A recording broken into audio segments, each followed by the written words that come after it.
Wait a minute. Have you heard the strange tales of the Whistler?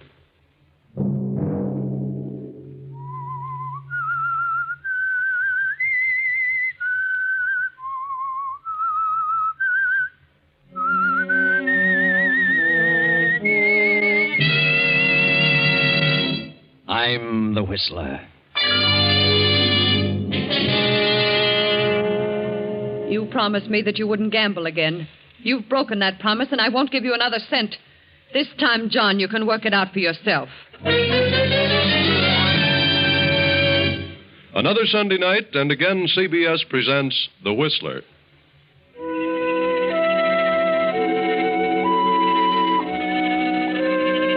I, the Whistler, know many things, for I walk by night.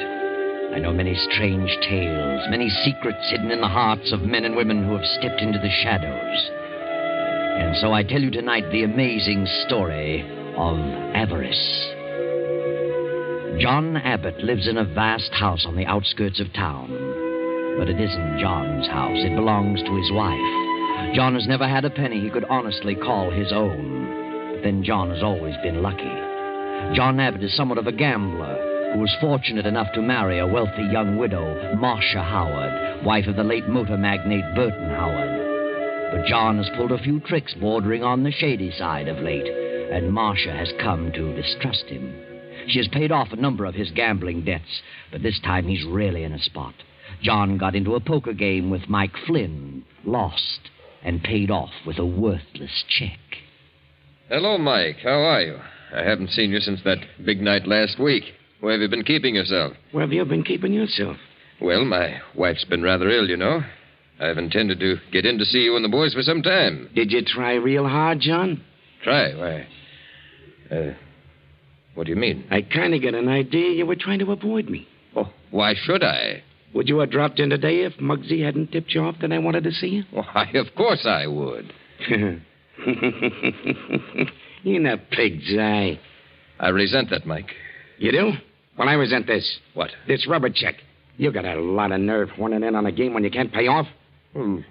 Why was it returned? Insufficient funds, according to the slip. Yeah, I can't understand that. Must be some mistake. There's no mistake, John. You didn't have $4,000 in that bank, and you know you didn't. I checked on it. Well, I'll take care of it. You've got nothing to worry about. Then fork over. I don't carry that much money on me. Then you'd better dig it up, John. Oh, I can't walk out and pick it off a tree, you know. You know where to get it in a minute. Do I? Sure. Your wife is rolling in money. That's not as easy as you think. See, Marsha doesn't approve of gambling. Neither do I. When you can't back your bid. Well, I can get it. You've got to give me a little time. Take a few days. John, I'll give you till Saturday at noon to get me that money. Saturday? Well, that's almost impossible. This is Wednesday. How much time do you need? Well, I don't know, but I'll get it as soon as possible. Do you have to have cash? Not necessarily. I see. What do you have in mind, John? Why, nothing. Nothing at the moment. Better think of something. Yes, I will. Oh, I'll get it. Any good security will do. I quite understand. But whatever it is, I'll expect it by noon Saturday. Otherwise, well, I could turn it over to the district attorney, or I could have a pal of mine take you for a little drive in the country some afternoon. Oh, I'll get it, Mike. I'll get it. I'll have something for you Saturday at noon. I don't know what it'll be, but I'll have it. That's fine, John. It's fine. I'll be expecting you. Thanks, Mike. Thanks for the extension. Sure. Always glad to help out a friend. Yes. Well, so long. So long, John.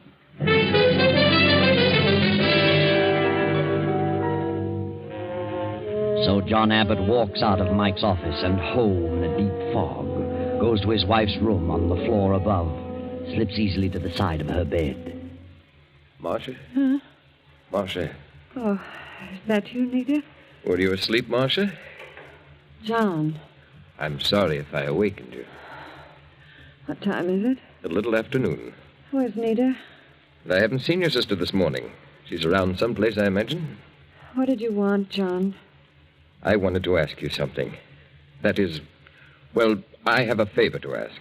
What's troubling you now, John? I hate to bother you when you don't feel well, but I need a little money. Money? What is it this time? Your brother again? No, it doesn't concern Alan. That's a wonder. How much longer is he going to stay here? I don't know. Is he so obnoxious? I can't understand why a young fellow like Alan should be content to do nothing. Oh, he'll get into something soon, dear. I hope so. What do you need money for, John? A note I had came due. What kind of a note? Just a note. I gave it some time ago. How much? $4,000. $4,000? Yes. Do you mean to say that you owe someone $4,000? I'm sorry, Marsha, but I do. When did this happen? Just a week or so ago. You've been gambling again. Do you realize how many thousands of dollars I've given you to pay off such ridiculous debts? Yes, Marsha, but you don't have to shout at me. Only a month ago you promised you'd never gamble again. And now $4,000. I didn't mean to get in so deeply, Marsha. I just dropped in to say hello to a few of the boys, and I had a few drinks, and before I realized it, I was in the hole. Don't blame it on a few drinks. All you need is a deck of cards. Oh, don't rub it in, Marsha. I feel badly enough about it. You do. You sit in on any game you like, regardless of the stakes, and expect me to always pay off. What do you think I am, the mint? Well, you're not broke, Marsha. It's no fault of yours. If I let you handle my money, I wouldn't have a dime. What did you give, an IOU? No, dear, I wrote a check. A check? Why did you do that? You have no account of that size and never did. Well, they wouldn't take my IOU. Who wouldn't take it? Were you playing with Mike Flynn again? Yes. You're a fool, John, an impossible fool. But that isn't the point, my dear. Will you help me? No, John. You promised me that you wouldn't gamble again. You broke that promise, and I won't give you a dime. You can work it out for yourself. Where would I get $4,000? Why don't you try working for a change? Well, I don't expect you to give it to me. I'll pay it back. You pay it back? Do you think I believe that? You act as though you were down to your last penny. What good does all that money do you anyway? What good will it ever do you? More good than it would ever do you. I might be able to get into some kind of business if I had enough capital. Business? You? Well, what's wrong with that? You talk as though I were a good-for-nothing loafer. You are. You and your brother. I'm sorry I didn't know that before I married you. And now your brother's hanging around here. And what for? Pretending to be in love with my sister. I don't like him, and you can tell him to leave. That's right. Get yourself excited over Have nothing. a good reason to be excited. You're not half as sick as you think. You have all the symptoms of a hypochondriac. Get out of here. Get out of this room. I'm going. And tell your brother that I... Oh. Marsha. Oh. Marsha. What's going on in here? What was Marsha yelling about? I don't know. She's fainted. She certainly can get worked up easily. You'd better call Dr. Manning. Very well. I'll call him from downstairs.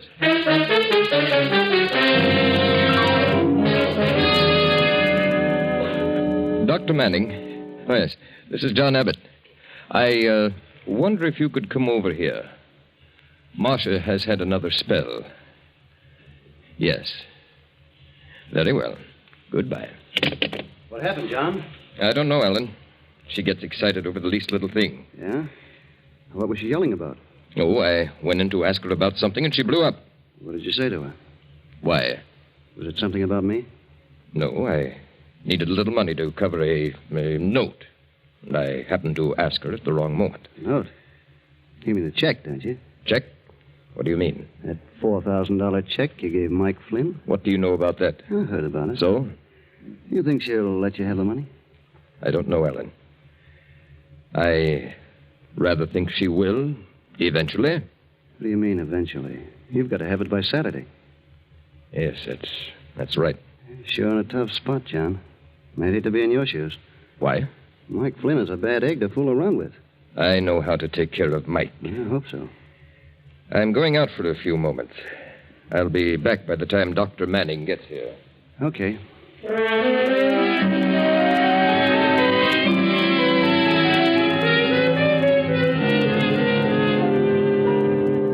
John goes out and walks around for a while, pondering over his predicament.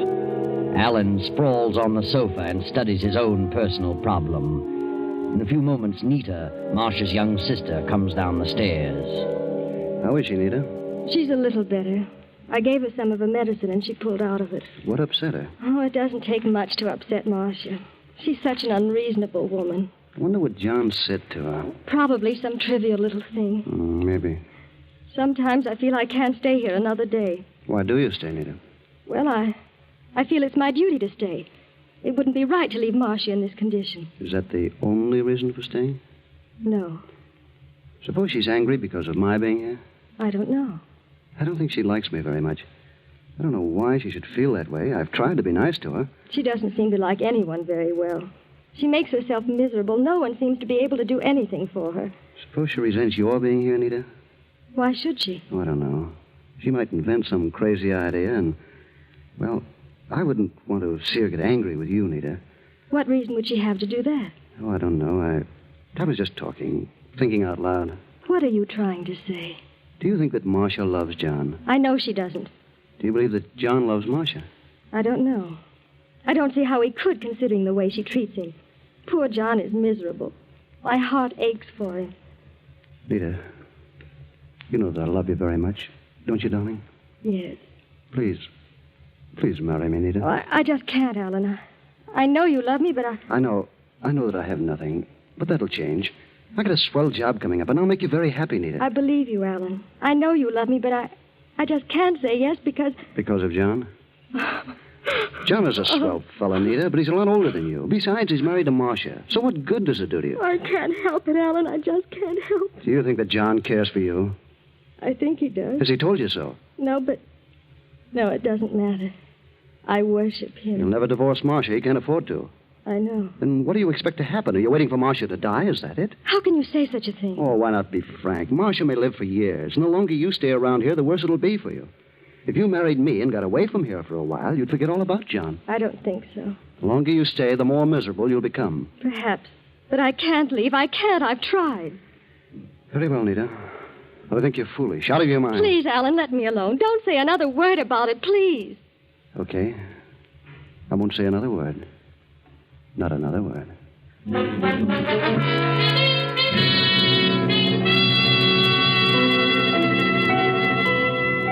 Dr. Manning visits Marsha. John returns to the house. And now the doctor has come downstairs and asks John, Alan, and Nita to join him in the library. I want to have a little talk with the three of you. Yes? About Marsha? That's right. How is she, Doctor? She's much worse than when I saw her last. Worse? Yes. She's suffered some emotional upset. She can't afford to do that. Her condition is very, very serious. I've warned you before about the result of the slightest argument. I don't know what occurred this morning, but I warn you that another such occurrence will cost her life. Is she that bad? I'm going to be frank with you, John. For her own good, I had to tell her the truth. I think I should tell you. The truth? I doubt if Marsha will live more than a year. What? Yes. On the other hand, if she suffers no further emotional stress, she may live 2 or 3 years. Poor Marsha. I didn't realize it was that serious. I'm sorry to have to tell you this, but I feel that you should know all the truth. It is quite a shock, Doctor, but I appreciate your letting me know. Yes, we all do. Of course. Well, I must run along now. I want to have a few words with your housekeeper, Mrs. Simmons, about Marsha's diet. Good day, Doctor, and thanks for coming over. It's really serious. I thought Marsha was more or less of a hypochondriac. I really did. Yes, so did I. Well, this puts a new light on the situation. What situation? Well, I'm sorry I caused Marsha to become upset. Yes. We must be very careful from now on about what we say to her. Yeah, that's right. Very careful. All of us.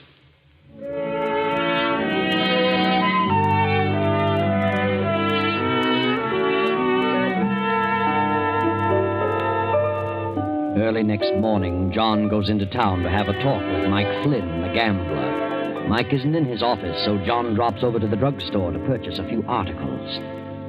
Well, how are you, John? I haven't seen you for a week or so. Where you been keeping yourself? Oh, I've been rather busy the past few days. Yes, what can I do for you? Well, I have a list of things here. Quite a few items. I'll let you fix them up, and I'll call for them later. Very well. Got some nice specials on today. No, just what you see there on the list. Oh, yes, of course. Now, let me see. Yes, Yes, I have everything here. I'll be back.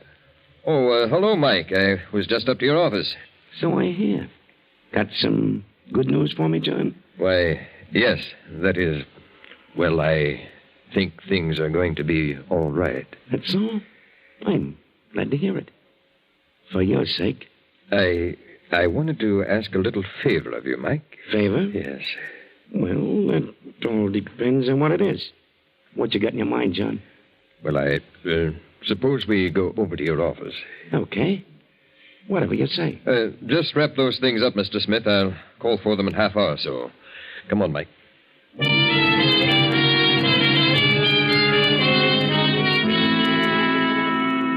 Then John returns home at noon. Now it is after 1. Lunch is over. And John sits at the desk in the library, lost in deep meditation. The library door opens and Nita slips quietly to John's side. John. Oh, yes, Nita. I didn't hear you come in. I opened the door very quietly. I thought you might be taking a nap. No. I was just thinking things over.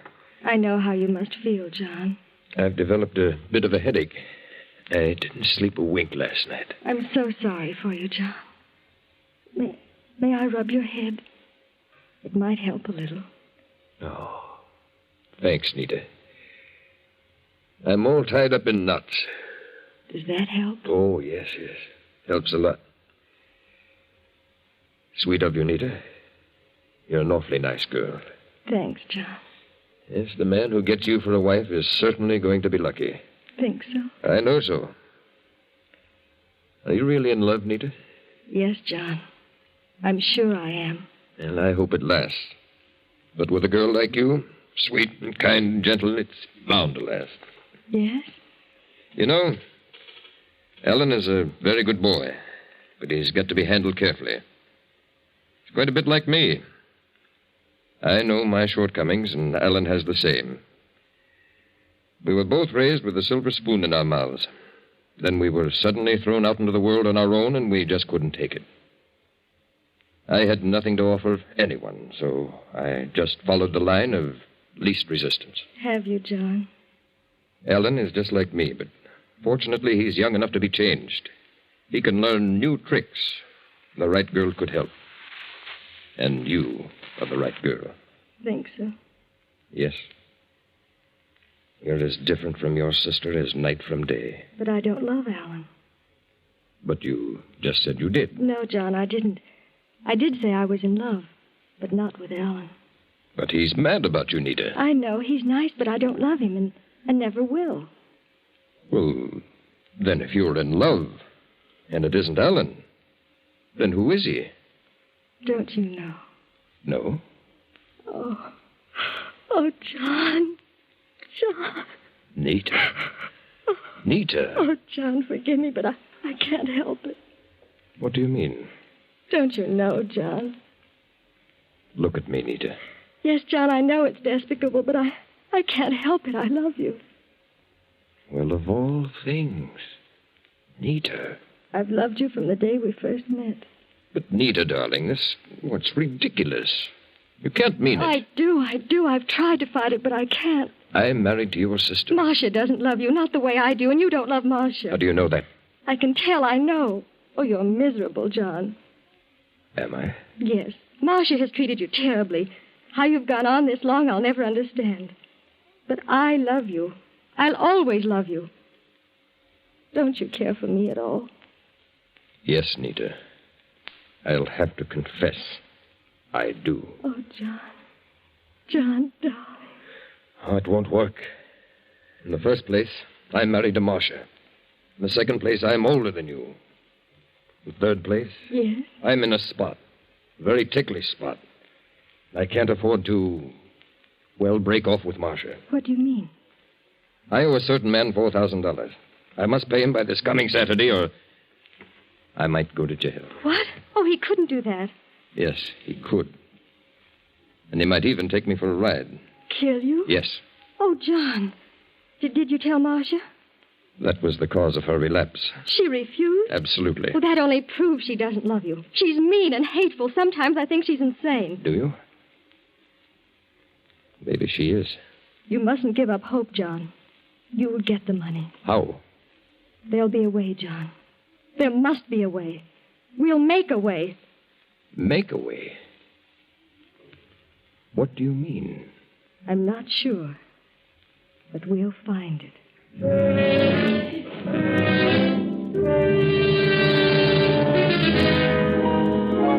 Then, a short while later, the housekeeper, Mrs. Simmons, comes to Marsha's room to take away the luncheon tray. Did you enjoy your lunch, Mrs. Abbott? I thought I'd pick up the tray and dishes. Well, ice cream. Where'd you get the ice cream? I didn't serve you any ice cream. Mrs. Abbott, are you asleep? If you'd wanted ice cream, you could have told me. Mrs. Abbott. Mrs. Abbott. Mercy on us, she's cold as... Mrs. Abbott! Mrs. Abbott! She's dead. She's dead. Give me the police, an ambulance, a doctor.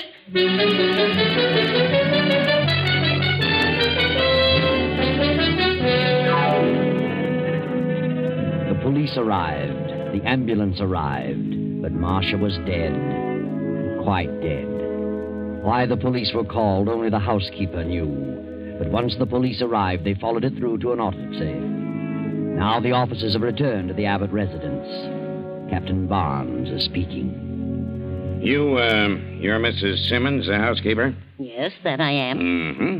And you're Nita, Mrs. Abbott's sister? Yes. And you? I'm Alan Abbott, John Abbott's brother. You live here? I'm visiting here. I see. Mrs. Simmons, you served lunch to Mrs. Abbott? I did. What did you serve? I served chicken soup, creamed carrots, toast, and tea. And, ice cream? No, You didn't serve ice cream? I did not. Are you positive, Mrs. Simmons? I'm positive. You don't have to shout. I thought you didn't hear me. I heard you. Will you two step out of the room for a moment? I want to talk to the housekeeper alone. Of course, Captain. Certainly. Mrs. Simmons, how long have you been with Mrs. Abbott? You mean, how long have I worked here? That's right. Too long. Didn't you like it here? I don't want to talk about it. Didn't you like Mrs. Abbott? I certainly did. She was so good to me. I worshipped her. Poor thing, poor thing. You came here the day she married her first husband, didn't you? Yes, and they were so happy. It was very pleasant here then. You mean there came a time when things ceased to be pleasant? Yes, that's what I mean. When did things take on a change? After she married John Abbott. How long after she married Abbott did her health begin to fail? It was about a year. Did they quarrel often? Yes, quite a bit. What about? Well, about money. Mr. Abbott didn't have a cent when they were married. And he's never earned a cent nor done a day's work since. He was always gambling, always losing money. Her money. Then she got disgusted and clamped down on him. And shortly after that, she began to fail. Yes, and she changed completely. She became morose and cranky. You just can't realize what a change there was in her unless you knew her. How long has Alan Abbott been visiting here? Visiting? Mm-hmm. He's way past the visiting stage, the lazy loafer. Been living here over 6 months. How long has Nita been here? She came to live here over a year ago. Mrs. Abbott asked her to stay with her when she first took ill. And that was a big mistake. Mistake? To have her sister here? What do you mean? I'm talking too much. I don't want to get mixed up in this. I'm leaving this house at I'm once. afraid you're going to stay right here, Mrs. Simmons, until I tell you to go. You mean I'm arrested? We call it detained, until this is cleared up. What are you doing here anyway? Why are you snooping around asking so many questions? Why did you call the police when you found the body? I don't know. I was just excited. You didn't call the doctor. You called the police. What was in your mind to cause you to call the police instantly? I don't know. I really don't know. She's had bad attacks before, and you always call Dr. Manning. But this time you called us. Why? I don't know. Then I'll tell you, because you knew she'd been murdered. Murdered? I didn't. Then you must have suspected it. Who'd you suspect, her husband? No. Alan? No. Nita? I don't know what you're talking about. Then it must have been you who served the ice cream. I didn't serve ice cream. But it was served. And there was arsenic in it. Arsenic? Rat poison. Mrs. Abbott was murdered. I knew it. Her husband did it. No, she did it. Nita did it. Why? Because she was madly in love with John. She wanted Marsha out of the way. I knew she was a devil. Bring them all in, Murphy. Nina, your sister was served ice cream at lunch in this dish. Mrs. Simmons says she didn't serve it. Well, what about it? I'll ask you that. What do you know about it? Why, I... Wait a minute. What's the ice cream got to do with it? I'll tell you in a moment. Did you serve that ice cream, Nita? You don't have to answer that, Nita. Did you? Yes, Yes, I did serve it. What did I tell you? Where did you get the arsenic? What? Arsenic? Mrs. Abbott died of arsenical poisoning. This dish contains arsenic. Where did you get it? Why should I do such a thing? You had a motive. You were in love with John and wanted your sister out of the way. That isn't true. You bought the ice cream and you served I did not buy Then it. where did you get it? I don't know. You'd better tell. You're in a tough spot. Wait a minute. Nita did not do it. She couldn't have done such a thing. I bought the ice cream. I gave it to Nita to serve to Marsha. And you put the arsenic in it. Nita would never do that. She isn't the kind. John did it, and he had a motive. What motive? He gave Mike Flynn a rubber check for $4,000. Mike gave him till Saturday or he'd turn it over to the DA. Marsha refused to help John out, so he killed her. Is that true about the check? Yes, but I didn't kill Marsha. That's ridiculous. Of course it is. And if anybody had a motive to kill her, it was Alan. What? Yes. Alan was in love with me, asked me to marry him. But I knew what was back of it. Nita. He wanted to marry the money he knew Marsha would leave to me. I did not. I told him I loved John and turned him down. He was jealous of John. If Alan poisoned Marsha, he figured John would be blamed and that would put John out of the way. He put the arsenic in the ice cream. He must have. She's crazy, absolutely crazy. She's not the only one. The housekeeper accuses Nita. Nita accuses Alan. Alan accuses John. And both men trying to protect Nita. But I've got a piece of evidence that definitely pins it on one of you. How about it, Sergeant? What'd you find? I checked the box of rat poison we found in the pantry. It was purchased yesterday noon, and the poison register was signed by John Abbott. The druggist confirmed it. You all right, John? Yes, I bought it, but I swear I'm innocent. The evidence is all against you, John. And as to Nita's part in it, well, it'll all come out in the trial. But wait, it isn't over yet. The door bursts open and Dr. Manning rushes in, waving a special delivery letter just received at his office. Read it, Doctor. Listen to this. John doesn't love me. He cares for nothing but my money. He's in a spot over a bad check, a spot in which he deserves to be. Alan is no good and pretends to be in love with Nita, but he really wants to marry her for the money he thinks I'll leave her. My sister is in love with my husband, which disgusts me. And if I leave my property to her, John will marry her at the first opportunity. This house is filled with nothing but avarice and greed.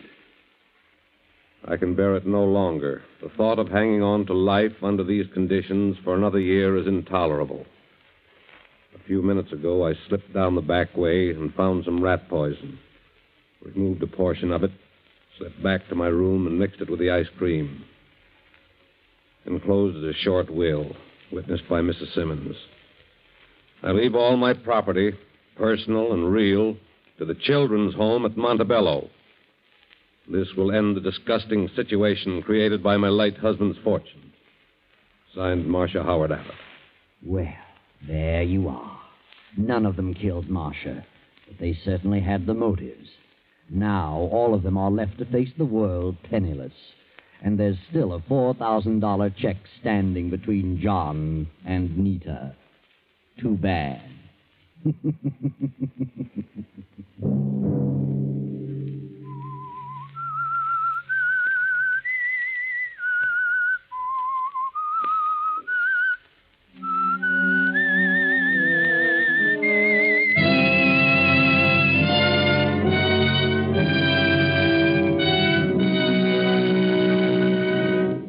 CBS has presented The Whistler.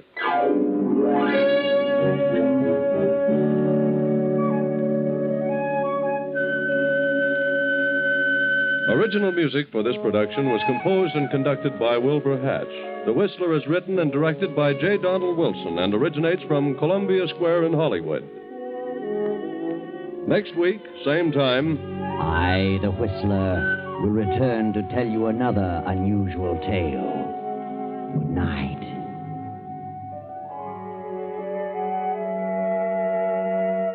This is the Columbia Broadcasting System.